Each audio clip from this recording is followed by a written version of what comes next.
Chukwudi, what exactly is your work?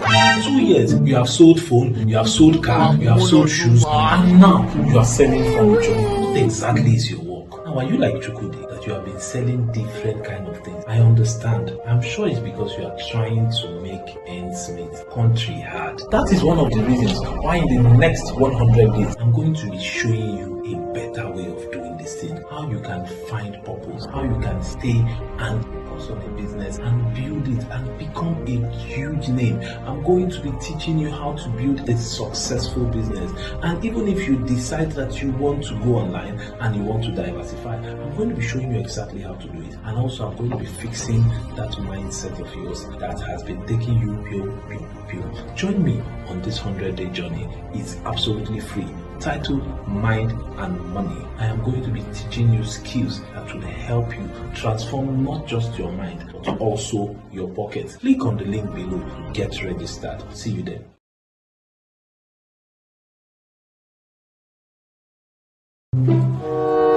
You know say too much garri dey cause hypo. And you know say this your garri wey you dey take na because of Satan.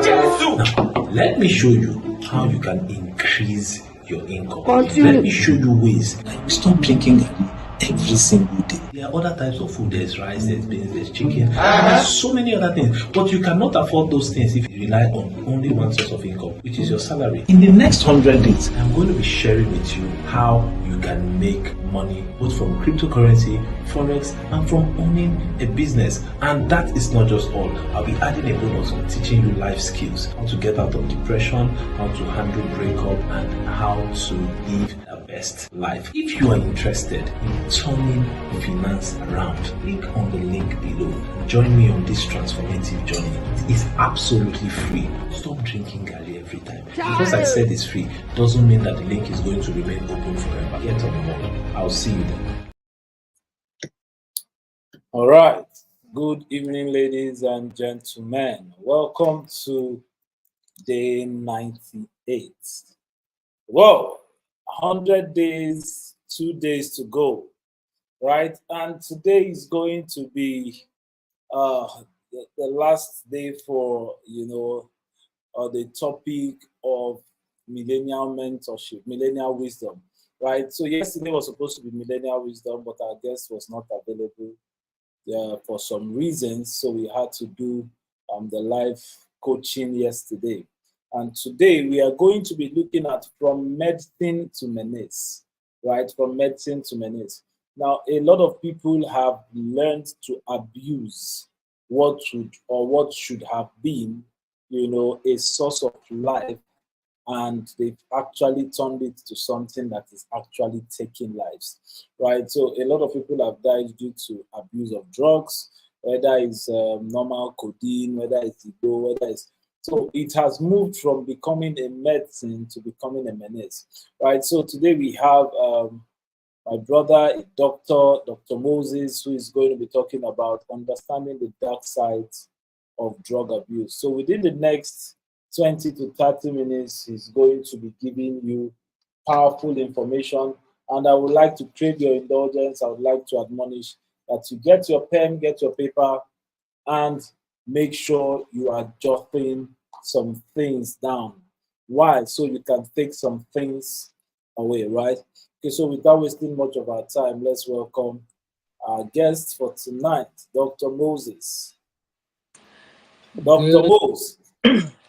Good afternoon. Good afternoon. It's actually nice to be here. And my name is Dr. Moses, and thank you everyone for joining, all those live watching. Well, we would go straight into it. Medications, drugs were designed, of any form, were designed to basically help us through various stages, be it an ailment or be it, something that could alleviate pain, alleviate suffering, make ailments better. But we are in a society now where because people have access to these things, get to use it for what it's not. So today we'll be talking about drug abuse. Basically, drug abuse is the wrong use of any medication or any substance that has the capacity to change our mental perception, physical perception, and psychological perception, you know. And there are different types of drug abuse. There's alcohol abuse, and let's talk about, there's alcohol abuse, there's prescription drug abuse, there's illicit drug abuse. We have marijuana abuse, opioids abuse, stimulant abuse, hallucinogen abuse, and then we have inhalant abuse. So we will talk about them gradually. When we talk about alcohol abuse, first off, everybody has their life to live and they have their opinion of choices, you know. And the thing is, I would say this tomorrow, the day after, alcohol, is not healthy to the body, not in any form, not in any drop. Why? Is because, to start with, every time we consume alcohol, the liver has to process these things. And when the liver does it, it destroys the liver cells. And over time, when it begins to destroy liver cells, it gets to a point that the liver cells may not be able to regenerate, because there's some organs that are regenerative, you know, like our skin are regenerative organs, the liver is regenerative, and also there's some organs that are non-regenerative, like the brain, the lungs, the kidneys. Those ones, they do not regenerate. So by the time we begin to abuse alcohol abuse, there's an amount the body can take. Now, when we exceed that amount, what we get to see is basically our bodies, be the liver not being able to handle this. From there, it goes to the brain. Now, when there is so much consumption of alcohol over time, the brain shrinks. When the brain shrinks, you get to see people not having the ability to coordinate. And that's why you see this person can't even think straight, can't even function properly. And that's alcohol abuse. Alcohol abuse, to even make matters worse, could affect your genetic setup, in the sense that children that you have could become retarded, as your genetic composition will be changing depending on the consumption of alcohol. And when people consume alcohol a lot, I'm still talking about alcohol abuse, and they want to stop. That's what we call alcohol withdrawal syndrome.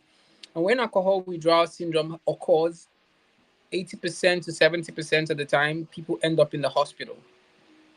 That's, the person is trying to stop the alcohol. Now the body gets to what we call tolerance. The body has built tolerance, and when the body builds tolerance, it's very, very crazy. It means the body won't get that high or tipsy like it will get, so it needs typically more than it normally takes. So the next one is prescription drug abuse. Prescription drug abuse is because, my body's itching me, I run a bicep train. I have runny stomach. Oh, they say flagyl. You buy flagyl. Oh, they say I have toilet infection. You buy anything. You buy ampicillin. You buy tetracycline. You just keep prescribing what you're not supposed to. Oh, I'm having headache. You buy malaria medication. Now that is prescription drug abuse, because these are drugs that are supposed to be prescribed by a medical practitioner. And the thing is, when you take antibiotics when it's not necessary, some persons might be having fungal infection and be taking antibiotics. When you take medications when it's not necessary, your body will become used to it. And remember, microorganisms have a way of adapting. And this is one of the causes of what we call resistant strain bacteria. So you get to see some infection that the common medication doesn't work for it. For example, like gonorrhea. We're in an era and a time where there's a lot of infection, drug resistance to this, to so many infections. So we have to do combination therapy, and this will take longer, cost more, and the microorganisms will be evolving, and it will get to a point that medications will be so hard, so difficult to treat these things. Now the next one is illicit drugs. That's the use of both marijuana and the likes of them, cannabis. You know, when we begin to use most of these illicit drugs, be it cocaine and everything, the truth about this is, at first it gives the body a high. So if you start from here, it gives the body a high to here, and when you come down, you're back here. The next time, after a while, the body gets used to the high here, and this high here is not cutting it. When it gets to this part, the high here is not cutting it. So the body wants another high. So now you need more quantity to take you from here to get to this high, because the body is used to this high. So now your tolerance is high. That's why you can see some persons will just stay where they're smoking and they get high, whereas some persons will smoke all day, and yeah, then they can get that high. The thing is, the more the body keeps craving for a better high, the more damage we're doing to our system. And don't forget, over time this becomes an addiction. Now when these things are addictions, it's it affects every facet of your life. Addiction is too expensive for anybody to afford. I mean, in terms of, it affects your social life, it affects every part of your life. Addiction is very, very expensive. Nobody can afford it. Most times we think, oh, let me just, you see somebody has to smoke 1 pack of cigarette a day, 1 pack, from 1 pack to 5 packs. Addiction keeps taking and taking. It doesn't give. It doesn't give. You wake up in the morning, what's on your mind is to smoke marijuana. As much as it's your life, remember when people start getting addicted, they start, yes, you're making the money to afford it. After a while, the body needs a new high. The dopamine, the dopamine rush you get, that's the happiness, the euphoria, the sweetness you get. It gets to a point where the body can't actually, enjoy it anymore. So it wants another thing. So you see people taking bong, putting it in weed brownies, popping molly, popping LSD, and all those things. You get the high, but at what cost? These things begin to damage your thinking.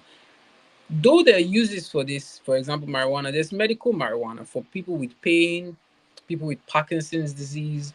It helps them, their body becomes stable. It helps people in severe pain, like those with cancer. They use this thing, like in severe pain, you could take cannabis oil, gummies or pills for those that don't severe pain, and it works. But when you start smoking it, now the medical one has some extracts they've taken out of it and every of those things. But the one you keep buying, remember, people are trying to get a high. So different strains are being made and propagated. So you see, they said there's Canadian loud, there's this, and there's so many of them. And some persons even mix weed with crack. So you're smoking this thing, you're trying to achieve a high, you're damaging your brain, cells are going redundant, your ability to function, you need that high. When you don't get that high, you become depressed, you become sad, you lose a capacity to do things. You lose capacity to do things. A lot of persons will say, oh, but look at some of the musicians and popular celebrities, they smoke and nothing. Are you their medical doctor? Do you know what they're going through? Do you have the medical certificate? Do you have anything about their health or their ailments? Do they tell you what goes on with them behind the screen and all of those things? Some persons use codeine, yeah, and when you take codeine, this thing still goes. For example, codeine, it stresses your kidneys, stresses your liver, and you just keep damaging your body. Why would you use your money to intentionally poison yourself?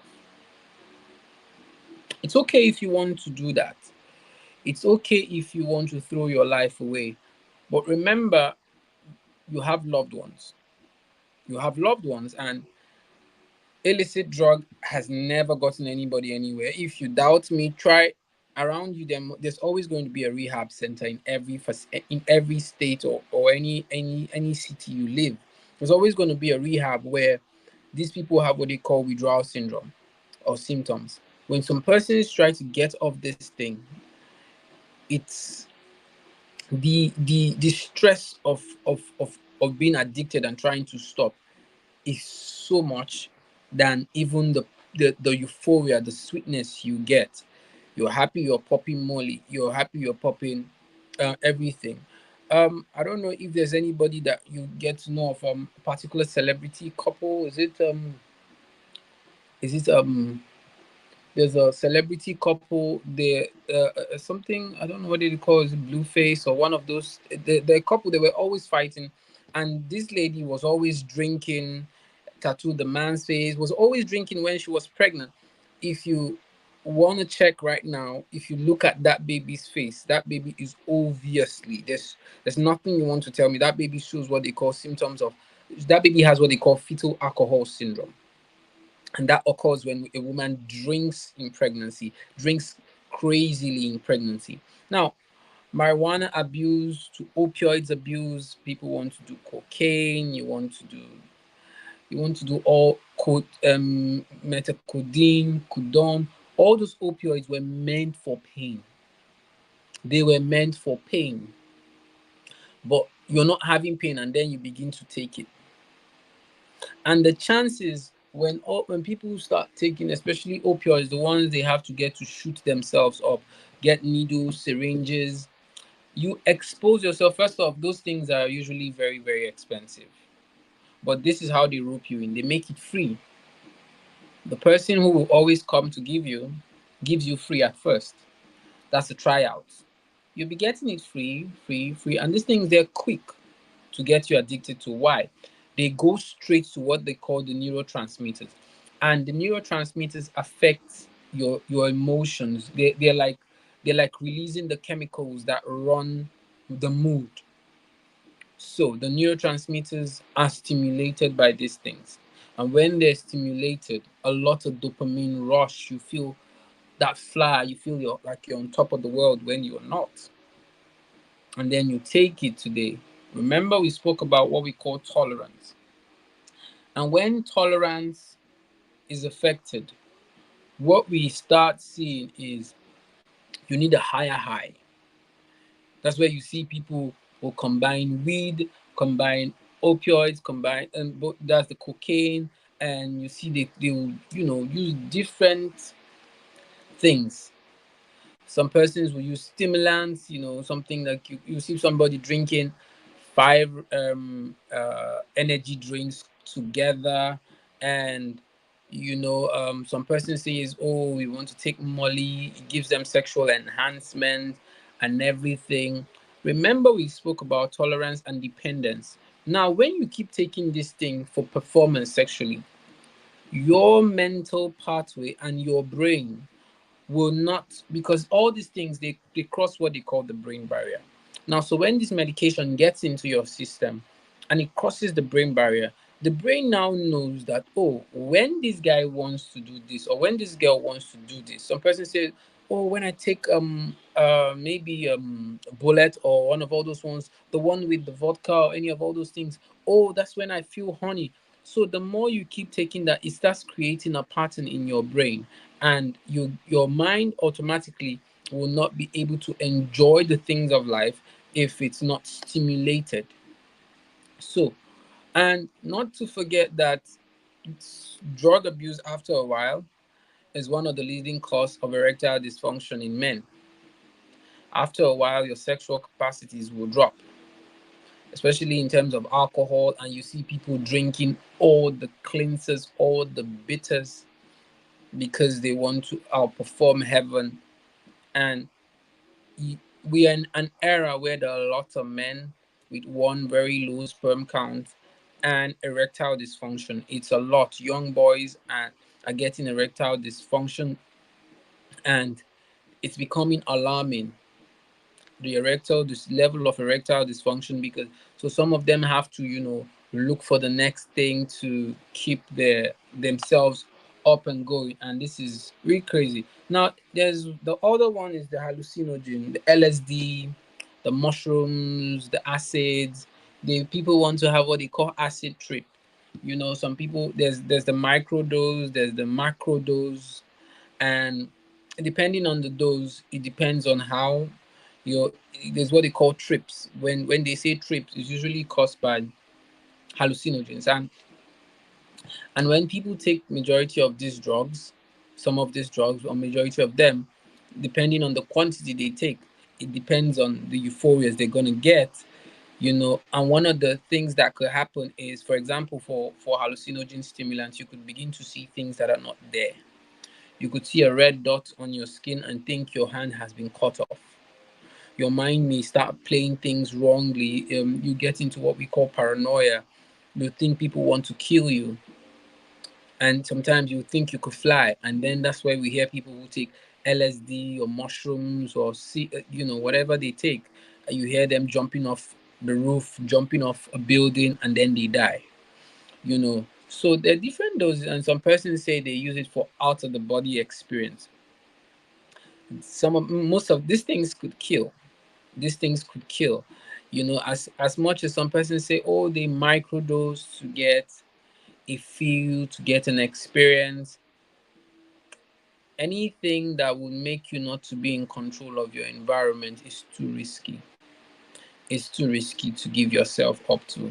Not even alcohol, getting drunk, you don't know what could happen and lose your life, except you don't value your life, which is up to you. But the thing is, when it comes to hallucinogens, you begin to see things, you begin to hear things, things that are not there. You become suspicious. You think somebody wants to kill you. You think somebody wants to fight you. You think somebody is trying to do something to you, whereas none of that is happening.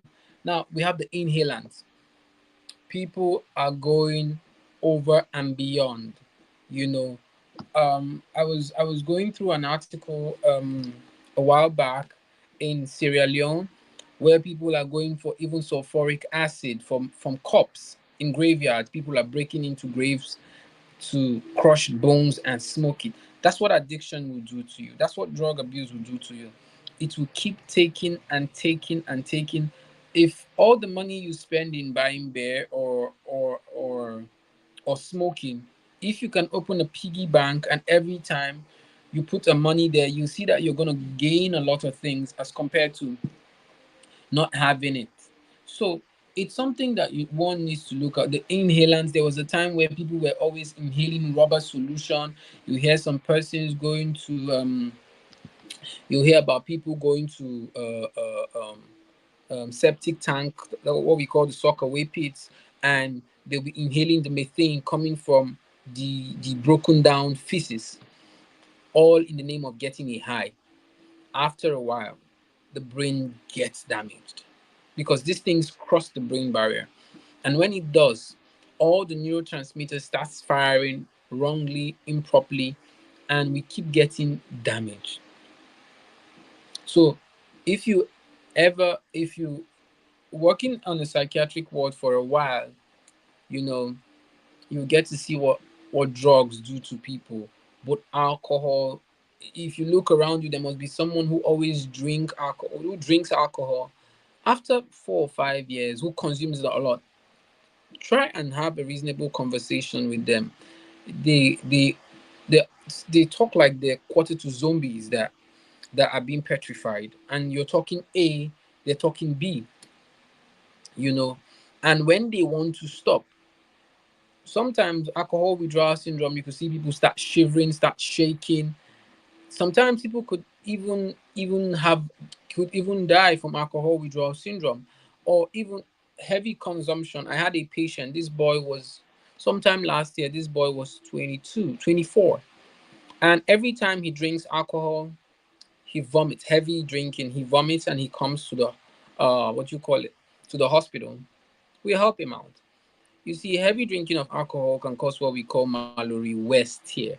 It's like the alcohol, when it goes through your esophagus and it goes down, it could the It could burn and just create a tear, and your blood vessel could start bleeding, and one could start vomiting blood. So he used to have that, and he he was just 24, 22, 23, 20, between 22 to 24. He was my patient, and he came that day. He came in the afternoon, in the morning ish. He was admitted overnight. So when I saw him, he said he was feeling bad, meaning he feels horrible, horrible. He vomited. His blood levels was low, low, low because he's been vomiting. And now this young man, we tried to give him blood. We give him blood. We give him 1 unit. We give him 2 units. He said he was still feeling bad. He was still feeling away, a sort of way. So fast forward, I finished seeing him. I went home because I wasn't on the night shift that day. And I come the next morning, he's dead. Oh, somebody will say, oh, because he didn't know how to drink. There's no way to drink. There's no way to drink. There's no how. There's no style. There's no style. And the young man died. He was in his 20s. I saw his mother cry. I saw his father cry. I saw his loved ones cry. Every action you take in terms of your health, if you choose, oh, it's my life, remember you have people who you will hurt by your actions. So now let's talk about addiction. Now, addiction is a complex character is a complex behavior characterized by drug seeking, craving, which has to do with a use irrespective of the harm, a drug seeking craving, anything that you can't do without, that it feels like you're incomplete if you don't take, like, in a day or in a week. You can't do without. In fact, when you wake up, you want to see that thing. You're addicted. You're addicted, be whatever, irrespective of whatever you say. The things is, there's the compulsion, loss of control. You see people who are on crack, they sell everything. The funny thing is, if you want to buy things cheap, just look for people who sell crack. They will sell everything. They sell everything. They're not interested. On the news a while back, there was a woman who sold her child for crack, and the person she sold this child for crack took that child and murdered that child. I doubt if that child was up to 3 or 4 years. She sold her child for crack. You see, it doesn't start big, big, big. It starts small. Oh, you get that high. Oh, just one shot. Oh, just this. And then gradually one evolves. The high is the same way humans are insatiable. You have one shoe, you want two. You have three, you want four. You live in a low income neighborhood, you want to move to a middle income. You want to live in a high income. You want to live in a high end neighborhood. Man is insatiable. Humans are insatiable.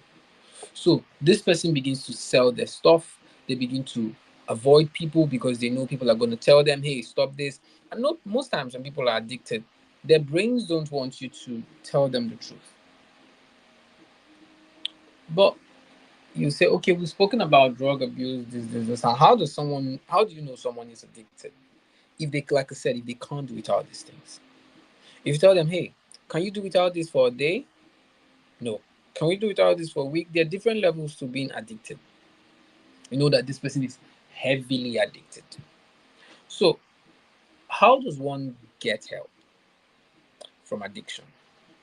These are the things you need to know. Does this person need help? Are they willing? Those are one of the things. But because most times when they bring this set of people to a rehabilitation center or the psychiatric ward, because why it's always a psychiatric ward, because they can't cope with society anymore. They begin to fight in the neighborhood. They begin to, seclude themselves. They begin to steal, and people think, oh, when they get depressed, that's the best time to take things. It's going to help them forget about their sorrows. But sadly, when you forget about it, you're still going to come back to it. You're still going to come back to it, and it's not running away. It's still going to be there. So what's the best procedure? You need to know, does this person want help? you see people and they say, okay, the person has acknowledged I have a problem. All right. Then you reach out for support. When you reach out for support, you go to a healthcare facility, and I know there's the stigma of, oh, this person has gone to a psychiatric, oh, they're mad. No. There are different reasons for mental health reasons why people could go to the psychiatric. It's for mental health reasons. Doesn't mean that somebody is mad. I know there's the stigma we have. There's a stigma we have when in terms of when we talk about, oh, this person has been to a psychiatric clinic, or this person goes to psychiatric hospital, we think they're mad automatically. It could be for mental health purposes. Someone having PTSD could go to the psychiatric clinic and see a psychologist there. They could see a psychotherapist there. It mustn't necessarily mean that they're going bonkers. So then you research what treatments do they have. If it's one where the person can check into a rehabilitation facility and stay away from those things, and gradually, why does the person need to go into a rehabilitation facility? Because like I said, when withdrawal symptoms begin to set in, some of these things has to be managed medically. Sometimes they may be restrained, in as much may restrained and given medication to calm them down. And in some places they taper, or they do what they call tapering of their dose. So if they were on a very very high dose, in some facilities, they'll expose them to the same drug they were abusing, but they begin to reduce it gradually. So the withdrawal will be light, because sometimes people could even start like alcohol withdrawal syndrome. The person could begin to hallucinate and see things because they're not on alcohol that's keeping their brains intact and their brains together. So what am I saying? This person, always seek professional help. Always seek professional help.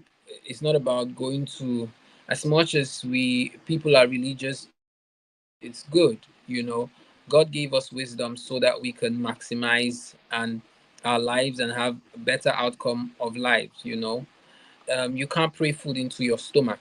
It's the same way you can't pray food into your stomach. You can't just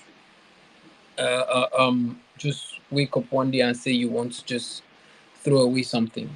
You have to gradually and cautiously. You can't pray a house into being. The same way, you have to consciously.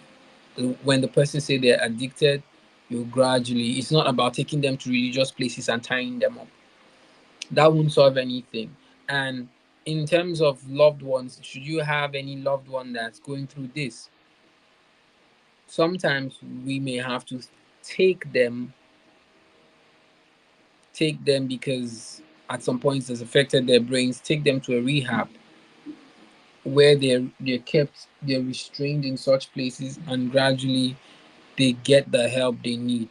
And one of the things why people relapse, when I mean relapse, is in terms of why people go back to being addicted again, is because they're still in the same environment where they were addicted.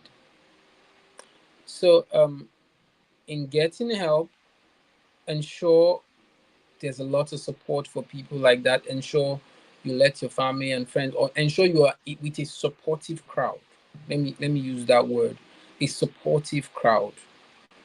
It's you see, as much as I'm saying, see all the stress one has to go through. That's the more reason why it's best for people to say, yo, you don't know what's up, than for you to go through addiction recovery process. Look at there's this Nigerian musician that was speaking a while back, Solid Star. The guy, he literally lost everything to drugs. He lost everything. Even a popular musician in Nigeria, Timaya, he said he sold his cars, he sold his house for drugs. So if popular celebrities are losing these things, we've had a lot of celebrities in the Western world overdose on these things. If popular celebrities who can afford a lot of things are going broke, talk more of somebody who does a 9 to 5, who has barely seen anything to eat. You'll literally be in rags on the street. So the truth is, it's not worth it. But if you choose you want to live a life of stress and torture, the choice is yours. But imagine all that you'll be throwing away: the possibility to live a a healthy life, the possibility to be with family and loved ones. You know, so eventually, the conclusion of everything is drug abuse, and, and as much as it seems fun, it could throw your whole life apart, and one may never recover. Thank you. All right, very powerful, powerful, right?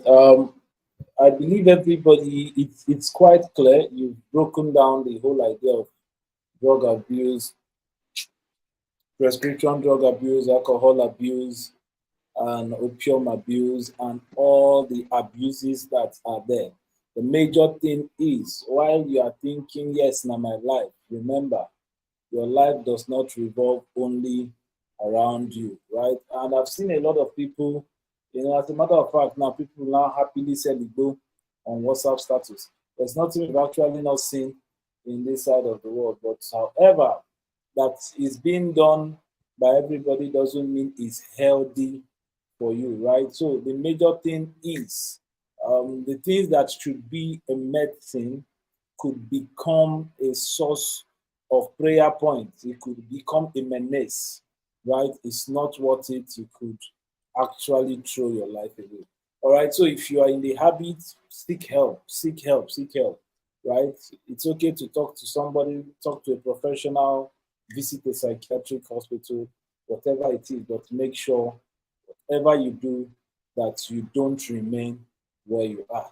So, Dr. Moses, I want to thank you for your time. I want to really, I know it's, I know I've had to drag you and all of that. So, thank you very much. I'm going to let you go now. Thank you so Thank much.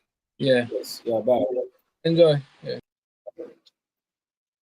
All right, guys. I want to believe you gained a lot of value from there, right?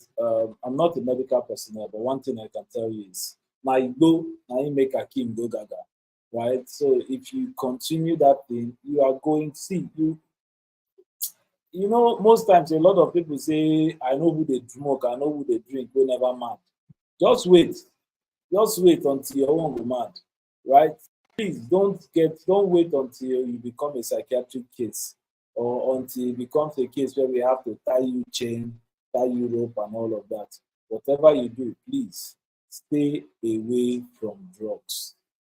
Drugs is bad. The abuse of drugs is very bad. It's bad for your health. It's bad for your loved ones. It's bad. By every means, stay away from it. And if you have a sound mind, remember, if you have a sane mind, then you'll be able to think yourself your way out of your problems.